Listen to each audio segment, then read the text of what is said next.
I woke up the next morning feeling well rested and ready to take on the world.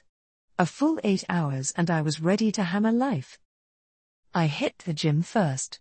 That final level for body would mean I never have to stop at a gym again in my life. Which was a temptation that was too strong to put off. The weights let me push and I found a good chunk of the morning disappear in a haze of aching muscles and willpower overriding my tired body. No level ups, but it was all about the slow, inexorable grind. I spent most of the morning after that doing some cleanup for the Tachikoma. Their brain was growing well, if slowly, but they were at the point where it was easy for them to follow a thought or assumption and come to incredibly wrong conclusions. I considered calling for that meeting between my chums that I had planned, but honestly we had been working for days straight. Today was a rest day for sure. Plus Hiromi had school, which I really should try not to interfere with all the time. Better to give her some school time before I finish calling the meeting and get everyone on the same page. Of course I wasn't really feeling like putting my feet up and wasting the day. So instead I pulled out my laptop and started working on some design work. The initial use of the Tachikoma had been an amazing success, but I still needed to get their mobile function working. Getting them capable of climbing walls was going to be complicated, although the tech definitely existed out there already. I remember the Flathead was easily doing it. But for now I needed speed. Wheels. Tachikoma were supposed to have wheels on their legs and that was a skill they would need to learn to use. Adding wheels was easy. Adding wheels into their already packed together legs while somehow powering them was harder. But it was the fun kind of harder. When the door opened and June wearily stepped into the apartment, I was still a long ways from completing a working design. So I happily pushed it away and looked over at my brother. "You look tired." "Yep," he muttered and stomped over to the fridge. "Any reason why?"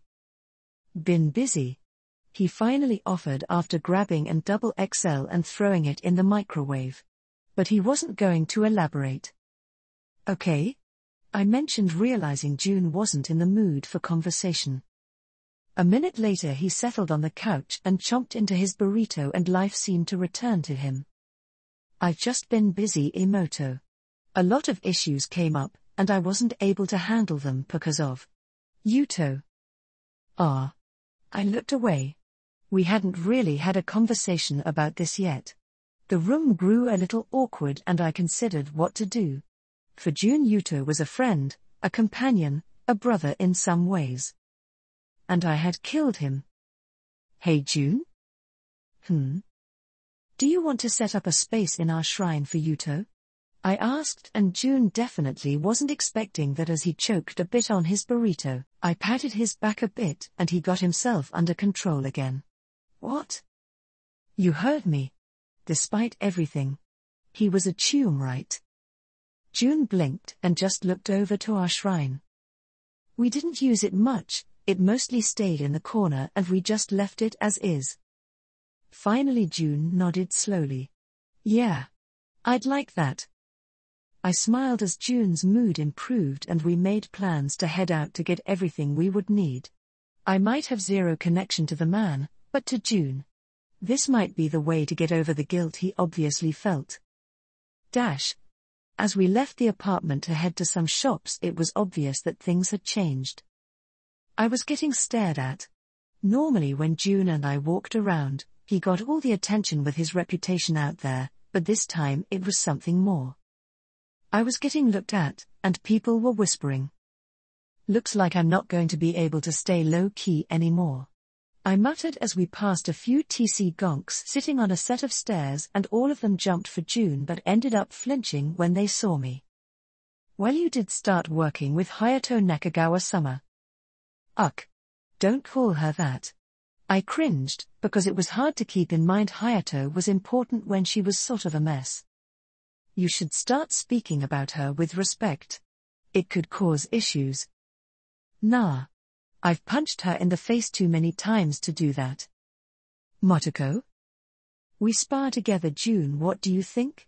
I just didn't touch her." "No. But I forgot you sparred with her. Is she any good? She's a pain in the ass with that Karen of hers. Not as good at grappling though, but if she can set the pace of the fight she's solid. Huh. June muttered as we reached the street and headed down the sidewalk. Whatever happened with the 6th Street attacks? I asked, and June winced, looking around a little before leaning in. Higher-ups are spreading the word it was a false flag, and that 6th Street already apologized. They didn't, but they also don't want to admit they were tricked. Apparently there was a big clean-up among 6th Street, so they are focused on internal matters. Just like the Tigers then.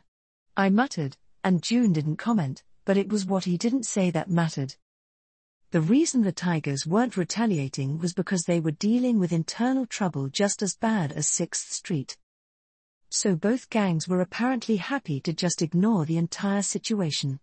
Of course neither would admit weakness, and neither would actually apologize. Gang wars were bad for business though, and 6th Street had already long ago become a business rather than the protectors they tried to pretend they were. June switched to more casual conversation after that, as we entered the store and bought some stuff for the shrine for Yuto, mostly just new incense. I was driving to the gun range, planning on getting another session in when the radio started a new song that made me twitch, my voice, singing This Fire. It was so eerie that it kept happening, but I didn't change it. Just letting the song finish. And that was This Fire from Ghost in the Shell, been getting a lot of requests for that one. So I hope all you tumors enjoyed it. I heard Ash say over the radio before finally turning off the car. I was here. So weird. I still wasn't sure what I was going to do about all that mess, but I did know that I would have to come up with something soon. I can't believe I was on the radio. Shaking it off, I headed inside and started shooting.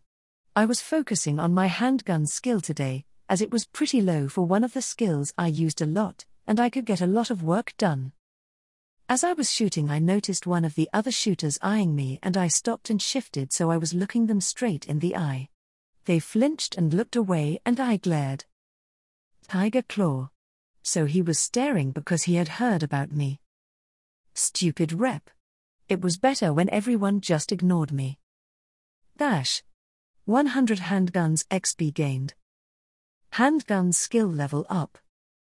Handguns just hit 8. I cheered internally even as I groaned and stretched my slightly aching shoulders. I had been at it for hours. But I really wanted that level up. Looking around for the first time in a while, I relaxed as I was alone, and I took a moment to start packing up.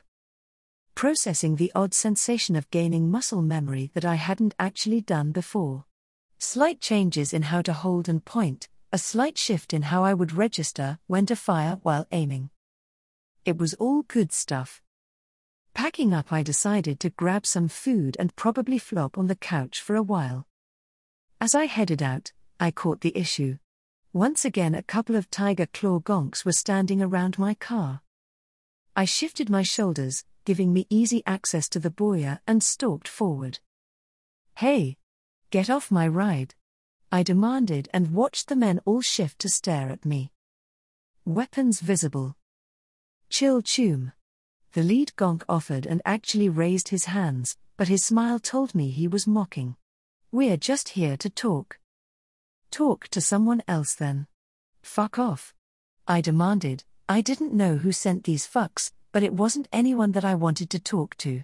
Everyone in the TC that I wanted to chat with had my number. Don't be like that, we are here with business. He explained, his smug smile still stretched across his face.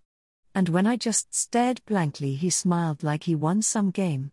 Here's the deal. You pissed off some important folk, and in exchange you need to work it off. See? He explained, and I nodded. That was what this was about. I breathed in and out. My blood was boiling. It would take just a choice to calm down, handle this rationally, call Fujimura or June, and make sure these guys regretted trying whatever this was about. Or I could just not. I activated my Sandy. Everything slowed down, not because I expected trouble, but because I wanted to memorize the look on this smug prick's face when my chrome fist smashed into his face. My ankles gave me plenty of force to truly lay one on this guy. I moved on. "Get you ass off my fucking car!" I roared as I smashed into them. One of them let out a girlish shriek as I twisted and leapt, then landed a flying kick right onto his face, knocking him off the hood of the Quadra. Then I moved again. A gun was drawn. Sub-gonk number 2 drew a shiny Omaha. It was whipped out with far too much wasted movements. By the time the gun was clear of his pants, I had already rolled off the Quadra and lashed out, my foot smashing into his wrist and sending the pistol flying. Then I smashed another fist into the gonk's chest. "I am so sick of this shit," I yelled out as I switched back to the leader. He was rising up shakily, holding his mouth, but I didn't care and slipped into his guard and reached up, grabbing the side of his head while my other grabbed under the Quadra's bumper, giving me all the leverage I needed to bounce his head off the solid titanium hood. Then I flowed into another move. The fucker that had been sitting on my car was getting up and I smashed a knee into his face, putting him back down on the asphalt. I drew a blade, not my normal knife, but a throwing dagger that was tucked into my little strap-on pouches, and chucked it. Sub-gonk number 2 had scrambled for his dropped Omaha and now had a knife in his shoulder. Ninjutsu made the throw so easy I could have lodged it right into his eye if I wanted. His scream of pain was all the work I needed to do. Kind of hard to pull a trigger when you disable their arm.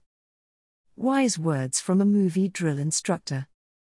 Walking over, I kicked the gun away. He had dropped it anyway, unable to grip it, and reached down, jerking the knife back out, earning another scream. I stared down at the 3 crying injured men. I should kill them. I wanted to kill them. Instead, I closed my eyes and made a call. "Fujimura, you have about 10 minutes to send someone to pick up these tiger goons that just tried to have a chat with me, before I slit their throats and let them bleed out in the streets and carry on with my day.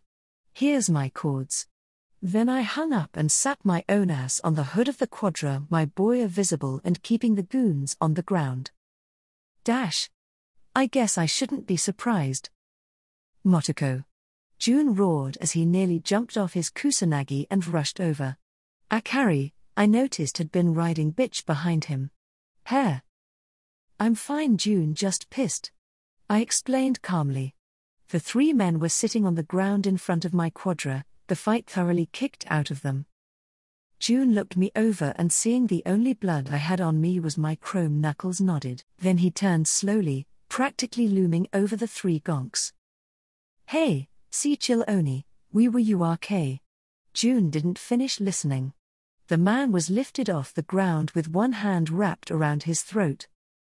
"You know, maybe I'll let June stay tall instead of cutting his legs off to make him more normal-sized.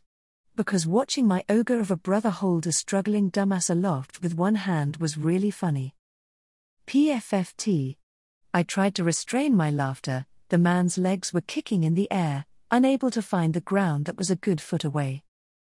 "You dare." June rumbled, his voice deeper than normal, a rumble in his chest adding bass to the worse. "Oh my." Akari whispered, faux shocked, but as I looked her over I noticed she was very much enjoying June's actions. "Uck. Gross." "Cushion I." The leader spoke in broken syllables, still holding his face. "I might have broken his jaw." "We sh adoras."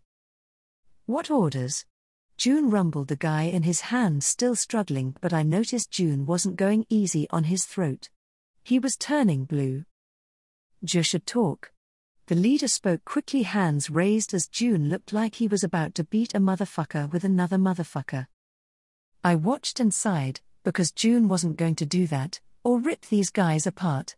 Honestly, I'd have been mad if he had, because they were my XP if they were just going to be killed. "Fujimura-sama will want to hear exactly what your orders were," June finally said with a growl and dropped the other gonk, who landed badly and rolled into a ball as he gasped for air. "Motoko, Fujimura-sama will be here soon. And we'll get to the bottom of this." "Perfect. I'm out then," I decided as I stepped off the hood for the Quadra. I've wasted enough time on this shit. Let me know what 3 dumbasses were supposed to tell me later or something. I offered with a wave, and then June looked like he was going to say something but ended up nodding. Sure. I hesitated and turned around and to June's surprise hugged him tight. Thanks June, I told him, and ran away before he could get mushy. June was always mushy. I got home and took a shower, and as the water ran over my head, I came up with an idea. A sinister, evil idea. It was an idea for a quick hack. I considered it for a while. It wasn't functionally any better than Optic Reboot, but sometimes you just needed to utterly fuck with someone. I found myself in my room, Tashikoma beside me, going through a small series of digital testing grounds for it I had set up, while I used both my hands and my agent to program at rapid speed. The fact was, I was starting to build a rep. I had to accept that it was what it was, but I wanted something that made people think twice before ever, even considering messing with me. So I needed to start becoming something more than just an assassin. I needed the reputation of a monster. Optical hack demon, Onryo. I pulled the data for my stealth demon as the base, as the demon's carrier function was really good. Then instead of simply focusing on making me invisible, I had it carry a hollow image. The program came together without any issue, and by the time the sun rose it was done. I installed the completed hack and then just stared at the wall for a second. PFFTT, ha ha ha ha ha. I broke in evil laughter at the horror I was about to unleash. Now I just needed to find some targets. I considered going out and using it right away, but I needed to test it first, and I had perfectly good guinea pigs. I mean friends.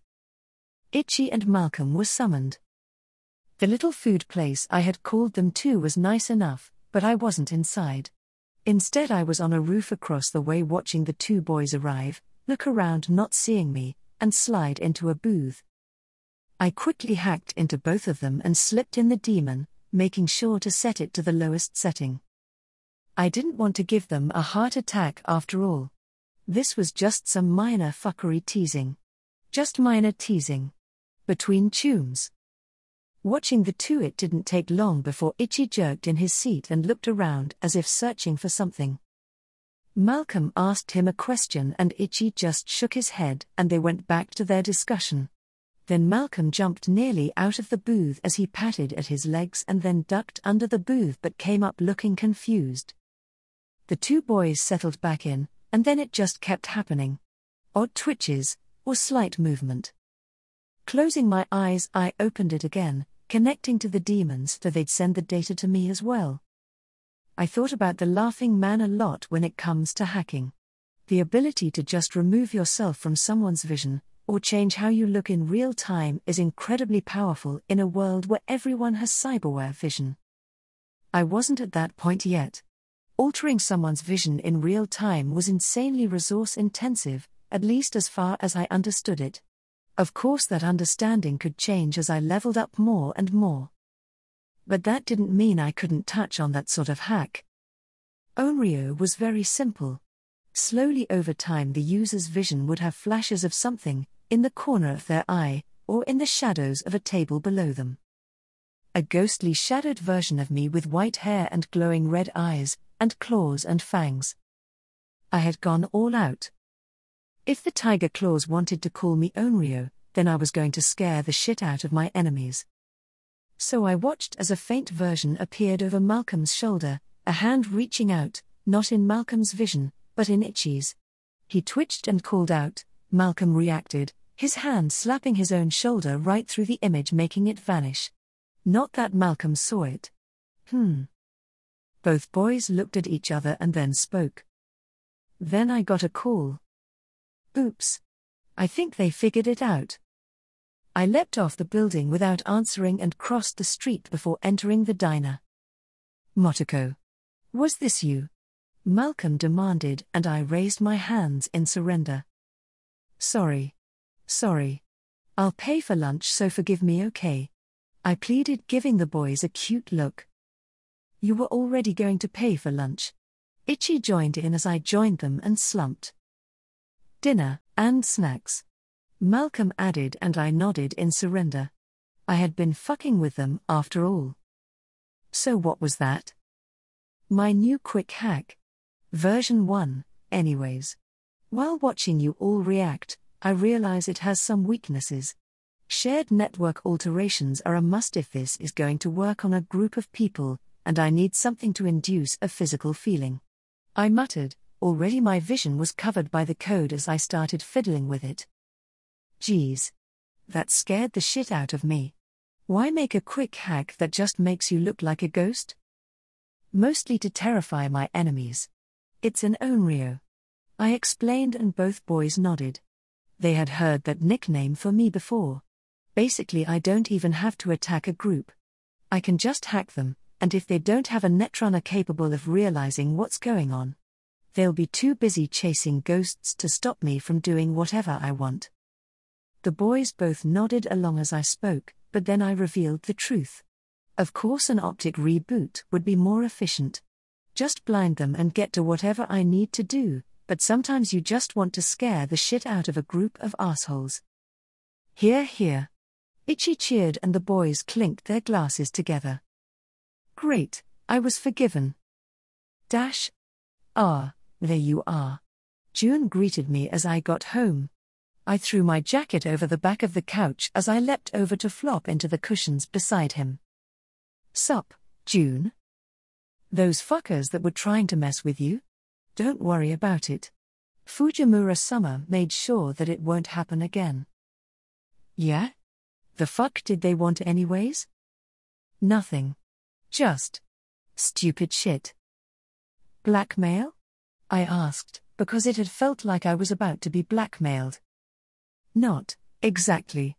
I think he wanted to try and weaken Fujimura-sama by stealing you away. I think he was trying to recruit you. What?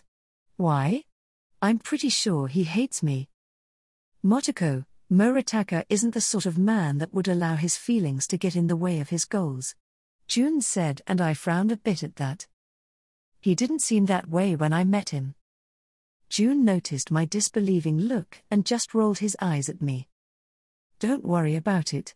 I took care of it, and Moritaka is getting talked to by Nakagawa-sama.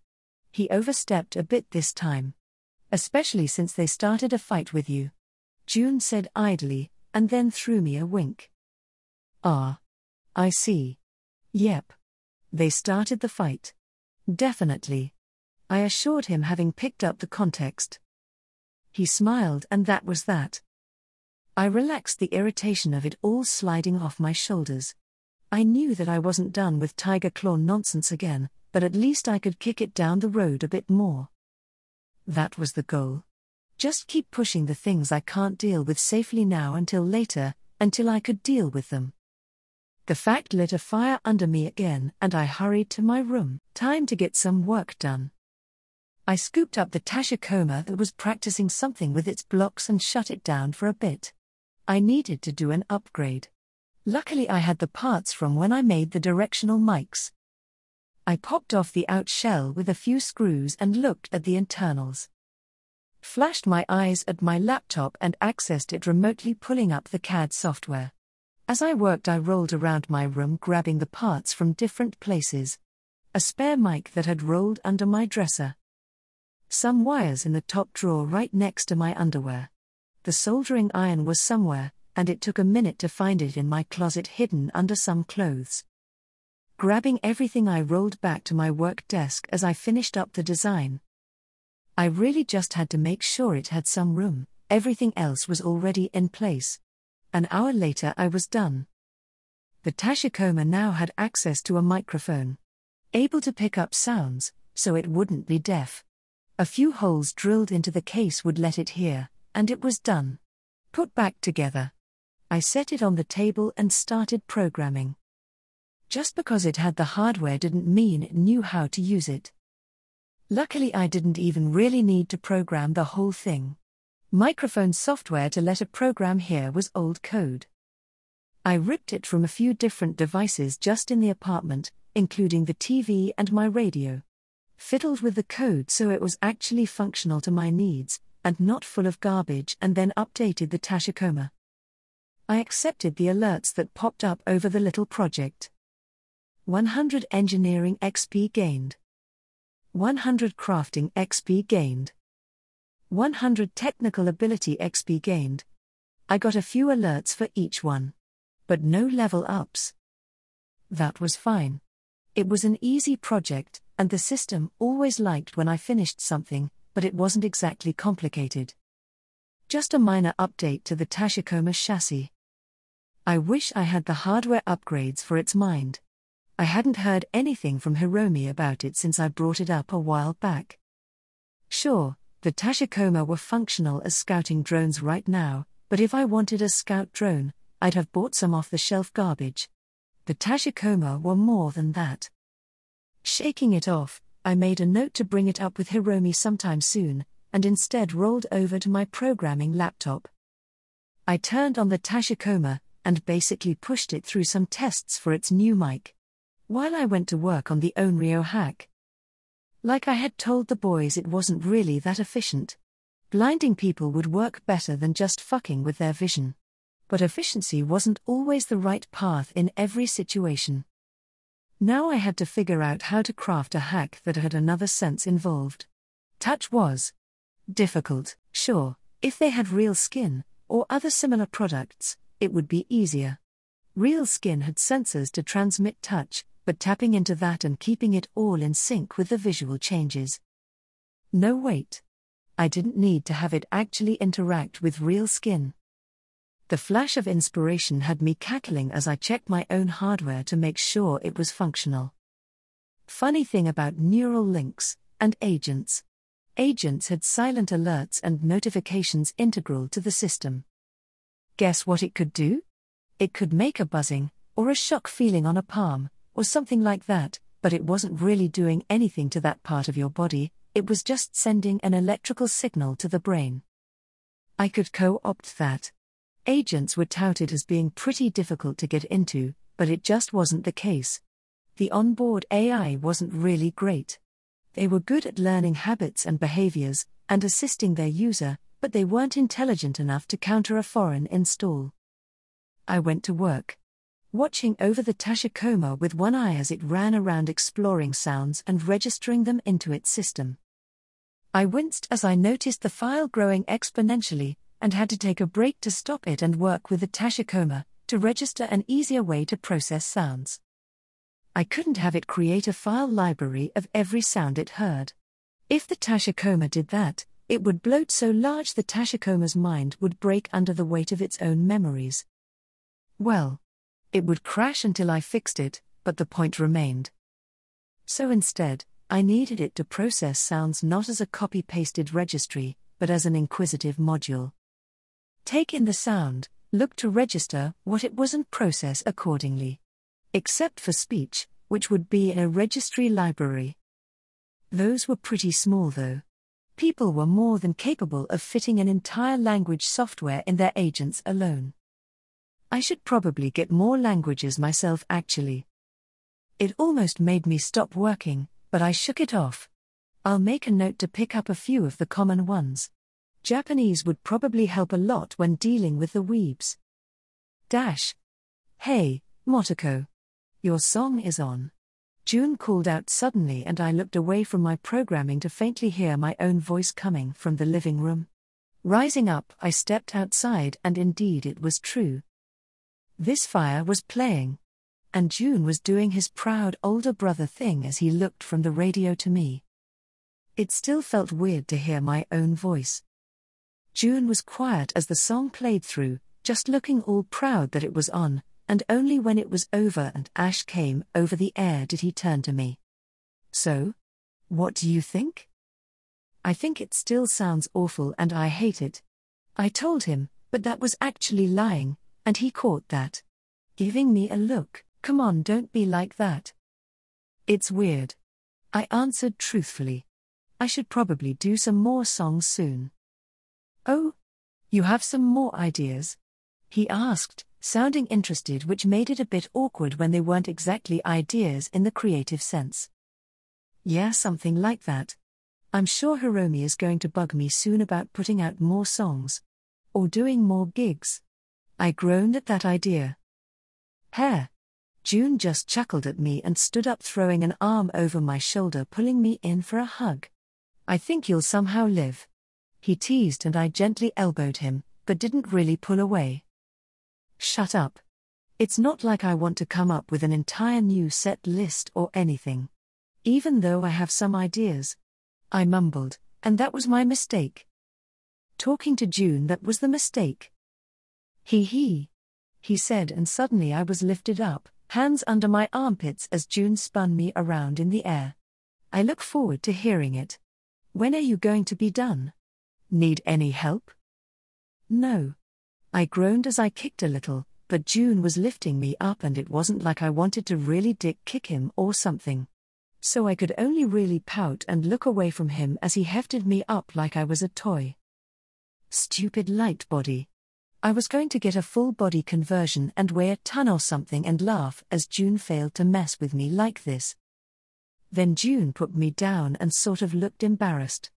I was talking to Alice the other day. She mentioned that she wanted to ask if you wanted to play a song with her band sometime. He offered, and I blinked. Really? Really? Her band, Violet Hemorrhage, is going through some shit. So she's looking for people to play with. You know? Violent hemorrhage. I corrected him, and shook myself a bit after he put me back down, adjusting my clothes. And I don't know, June, if they are having band trouble. I don't want to stick my nose in it. Maybe just a jam session then? I bet she'd be happy to help you play some of your songs. I narrowed my eyes at him. You just want me to focus on rockaboy stuff so I'm not getting into fights. I think you have an amazing talent, and want you to be happy. And I want you to focus on rockaboy stuff, so you aren't getting into fights. He said, and I scoffed but couldn't help but chuckle. I'm pretty sure I had used that one on June before. Tell her, I don't mind jamming or maybe doing some stuff together sometime. I guess. Preem. I'll call her and let her know, but before that, tell me about this new set. I don't. I haven't really thought about it. I said truthfully, but now that I could pull something together. Or I could fuck with June. I'll write some love songs. All about love and sex and no love songs. June demanded, grabbing for me, which I ducked and dodged. He swiped at me, getting more serious as I started humming a tune as I slipped around, and then jumped flying over his head in a flip. You can't stop me. I called out, and starting singing. I'm in love with the shape of you. We push and pull like magnet do, although my heart is falling too, I'm in love with your body. I sang, running around and struggling not to die laughing as June groaned with every line, chasing after me. He was far less nimble over the couch. Motoko. Come on, day June. You know I'm not really interested in doing a love song. I offered, laughing, and June sighed out, seeming to relax a bit. Thank God. But I'll likely put one out eventually. I mean, love songs are super popular. I admitted, and June just glared at me, but I laughed at his look. Relax, June, maybe I'll get someone else to sing it, and I'll just give it to someone. No love songs. He grumbled at me, which made me cackle, and I shook my head, refusing to accept his demand. Not that I had much interest in them. All right. I'm getting back to work. Talk to you later, June. I waved him off, laughing at our little rough housing as I headed back into my room. I pulled up to the parking area near the straight lane apartments, and hummed the first few bars of a random song. I had spoken with Hiromi about formalizing stuff, so here it was. The first official gig day of Section 9. Grabbing some gear, I headed down the street, humming all along as I reached the entrance, and noticed some familiar faces hanging around. The girls that tried to get overly protective of their gang leader. They noticed me and sort of looked away. Preem, not dealing with that today. I walked past and to the elevator, heading down, not surprised to see Hiromi already there, along with someone that did surprise me. Rebecca. Hey Becca. I greeted happily and she looked up from where she was sort of looking over Hiromi's shoulder at the laptop she was working on to wave. Hiromi quickly looked up and smiled. Motoko. Great timing. We got the work details. This should be something fun. We are retaking some data that some maelstrom stole. Hiromi offered and I perked up. Hey, that sounded like fun. Also fuck maelstrom. I walked over and stood behind Hiromi to look over her other shoulder from Rebecca and see. That's not a large group either. Oh, of course. They brought a lot of heat on their heads. So they are hiding out. We can move in and clear them out and make some good eddies. Preem. Who's the fixer? I asked and Hiromi went a bit quiet so I looked away from the computer to her. Hiromi? Regina. Hiromi finally said and I blinked in surprise. I didn't think she wanted to work with me. I don't actually know. I didn't tell her that you were involved. Hiromi admitted and I shrugged. Okay. That's fine.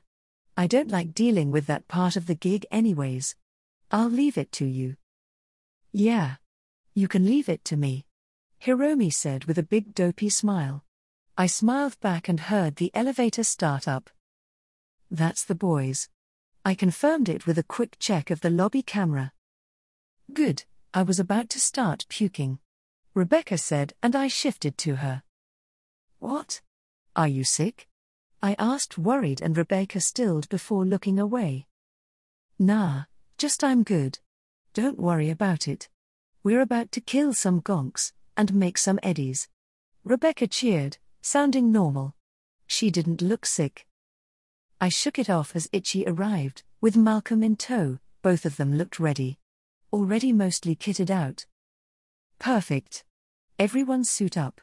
I'll do an initial sweep of their system before we hit them.